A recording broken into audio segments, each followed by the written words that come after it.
Cerita dibuka pada suatu saat Batman mengautopsi mayat salah satu geng Red Hood. Dia menarasikan kisahnya di masa lalu tentang Joker, merenungkan petunjuk yang ditinggalkan Joker untuknya. Ada 2 kapsul pil merah yang sepertinya adalah julukan Red Hood. Batman menjatuhkan tutup pil itu, mengingat kembali saat mereka pertama kali bertemu. Sekarang dia tahu apa yang dia tidak ketahui sebelumnya, yaitu Red Mask yang ada dari cerita The Batman of Gotham yang dimulai dari edisi ke-131 sampai edisi ke-136 menciptakan 3 Joker saat mencoba mengubah dirinya menjadi satu. Tapi pertanyaannya adalah, mengapa nih ada 2 pil saja, tidak 3 ataupun 1? Ya, cuma 2 pil saja. Mengingatkan kembali bagaimana dulunya Batman pernah menggagalkan sebuah perampokan oleh geng Red Hood yang ada di pabrik es chemical, di mana pemimpin mereka yaitu Red Hood One jatuh ke dalam tong berisi bahan kimia. Dia tersedot melalui aliran keluar dan muncul di ketepian sungai. Kulitnya memutih, rambutnya pun berubah menjadi hijau dan pikirannya kacau. Dia berhalusinasi bahwa ada 3 orang yang mirip dengannya di sana dan mereka berkelahi sambil mencekik dan memukul masing-masing dari mereka dengan tertawa histeris. Di antara mereka ada 1 Joker yang tertawa dengan kegilaannya, tetapi kita tidak dapat memastikan nasib 2 Joker lainnya. Dapat diasumsikan mereka sudah mati, tetapi pertanyaannya adalah tidak ada mayat yang dilihatkan. Kemudian dia pun pergi ke sebuah rumah di pinggiran kota. Ada seorang wanita yang ingin membuang sampah di depan rumahnya. Tiba-tiba Joker muncul di sana, menutup mulut wanita itu yang dia panggil Sally. Joker mengatakan kepada wanita itu, dia terjebak dalam sesuatu yang mengerikan, tetapi itu hanya karena dia mencintainya dan berusaha memberinya kehidupan yang layak untuknya. Kemudian dia menghindar dari Sally. Sebelum dia pergi meninggalkan wanita itu, dia sempat mengatakan bahwasanya dia dapat memperbaiki semuanya dan meminta Sally untuk menunggunya. Kemudian suami Sally itu pun keluar dan bertanya kepada wanita itu yang sebenarnya bernama Yodi dan bertanya siapakah pria itu. Yodi yang terdiam hanya menjawab dia tidak tahu. 6 bulan kemudian Red Hood duduk di sebuah apartemen dengan mayat yang membusuk. Dia berpikir sendiri, di mana saat ini Red Hood One memiliki rambut hijau acak-acakan dan janggut yang brewokan. Memikirkan bagaimana perampokannya lepas kendali dan menjadi sesuatu yang lain. Dia mengoleskan bronzer pada dirinya sendiri di depan cermin, lalu melihat wajah Red Hood yang menatapnya. Hood dan Joker ini menduga bahwa seseorang yang ada di geng mereka menjerit. Itulah sebabnya mereka berakhir seperti ini. Sebenarnya setelah dia membobol sebuah apartemen, dia membunuh penghuninya dan menghabiskan selama 6 bulan lamanya dan menetap di tempat itu sambil mengasingkan diri. Dia kemudian memotong rambutnya, mencukur dan memakai riasan warna kulit di wajah dan lengannya. Dia berbicara dengan bayangannya yang mengenakan kostum Red Hood di dalam cermin dan mereka sepakat bahwa seseorang dalam geng itu telah mengkhianati mereka.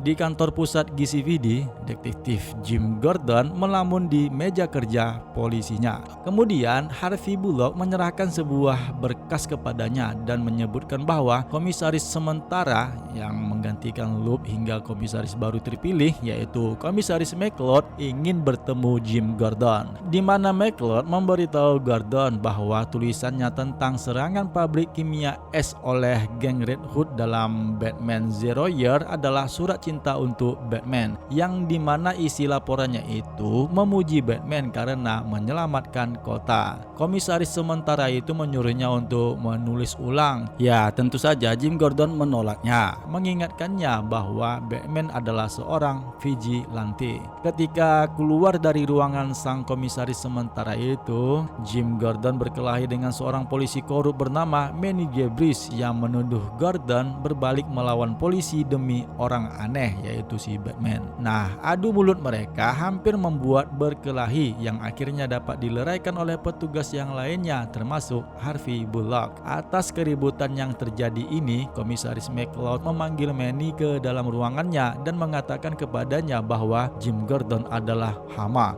ya masalah bagi mereka berdua, dan meminta si Manny Gabriel untuk menyelesaikannya. Berikutnya, halaman cerita menggambarkan sosok Joker yang dikurung dan dalam keadaan terikat di hadapan seorang dokter. Narasi Batman menjelaskan bahwa tempat ini adalah penjara Arkham dan alat itu merupakan mesin yang dihubungkan dengan Joker, dan itu adalah ide dari komisaris Barbara Gordon. Berpindah ke tempat lain, beberapa bulan setelah kemunculan Joker pertama kali di sebuah tempat minum-minum, Red Hood One ada di tempat itu sambil menyamar sebagai pengunjung. Dia mendengar dua orang preman yang saling berbicara. Karena dia tidak merasa nyaman atas pembicaraan kedua orang itu, dia langsung menegur kedua orang tersebut. Hal ini tentu saja membuat kedua preman itu langsung mengkonfrontasinya dan langsunglah terjadi perkelahian di antara mereka. Dua orang yang ada di sana juga ikut membantu menyerang Joker sampai-sampai membuat Joker menjadi mengamuk. Dia bangkit dan langsung melawan pukulan keempat orang itu. Orang-orang yang menyerang si Red Hood One menjadi ketakutan dengan keberingasan si Joker. Terlebih lagi dia menggunakan sebuah pecahan botol untuk membunuh penyerangnya. Tiba-tiba ada seorang pria berkepala botak membantu Joker, sementara Joker menusuk preman yang lain di tenggorokan dengan pecahan botol.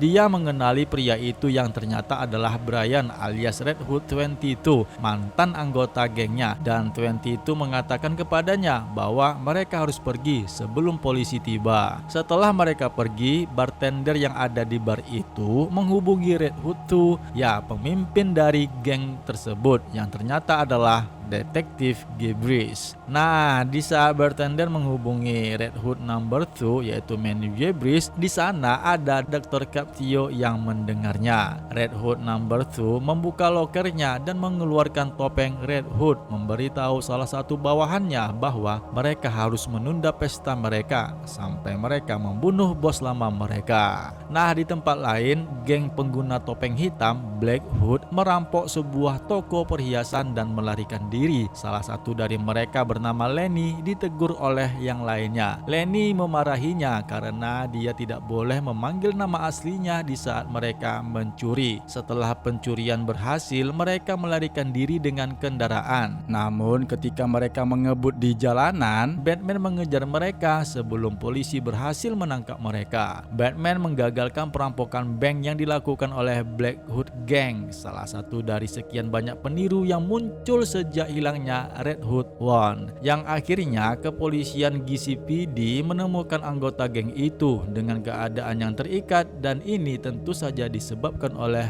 Batman. Komisaris Gordon memanjat sebuah tangga darurat untuk bertemu dengan Batman. Batman pun mengenakan sarung tangan ungu yang secara halus memberi tahu kepada kita bahwasanya cerita ini terjadi pada hari-hari awalnya memberantas kejahatan. Dalam pertemuan mereka, Batman menjelaskan kepada Gordon bahwasanya dalam penyelidikannya selama ini setelah kejadian di pabrik kimia, Batman tidak pernah menemukan jasad Red Hood One, yang berarti tentu saja Red Hood One masih hidup. Gordon meminta Batman untuk tetap berada di sekitar lokasi kejahatan, tetapi Batman menolaknya dengan alasan ketidaksukaan komisaris sementara yaitu McCloud terhadap para vigilante. Dia mencatat bahwa ada begitu banyak geng peniru Red Hood akhir-akhir ini, dan meskipun pemimpin mereka telah tiada, geng tersebut masih ada di luar. Batman meminta Jim untuk berfokus. Gordon merasa berbeda. Jim Gordon memberitahu Batman bahwa dengan kematian pemimpin Red Hood tidak perlu khawatir, tetapi wajah Batman menunjukkan semuanya. Dia tidak begitu yakin pemimpin tersebut Red Hood One tewas dalam tong bahan kimia itu, yang kemudian mereka pun berpisah.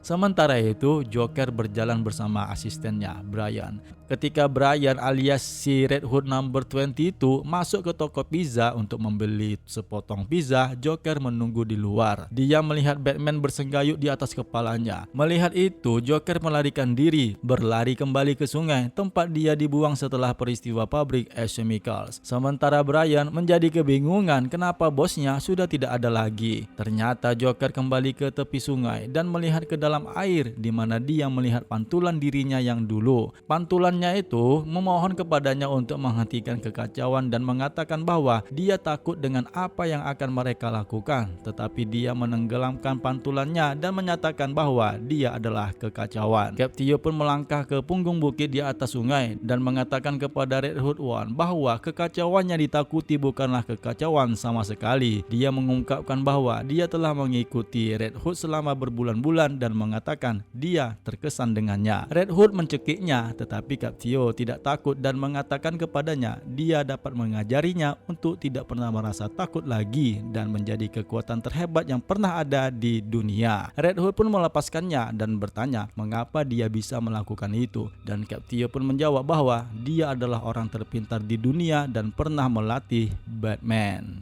Nah, di masa depan Batman melakukan perjalanan melalui selokan di bawah jalanan kota Gotham. Narasinya menjelaskan bahwa dia sedang mencari Duke Thomas. Duke Thomas terinfeksi dan kekuatannya menyerap semua cahaya yang ada di Gotham City, sebuah virus yang diciptakan oleh Joker. Ketika Batman mencapai permukaan, dia dikelilingi oleh sekelompok warga Gotham yang telah dijokerkan. Mereka semua mirip seperti zombie Joker.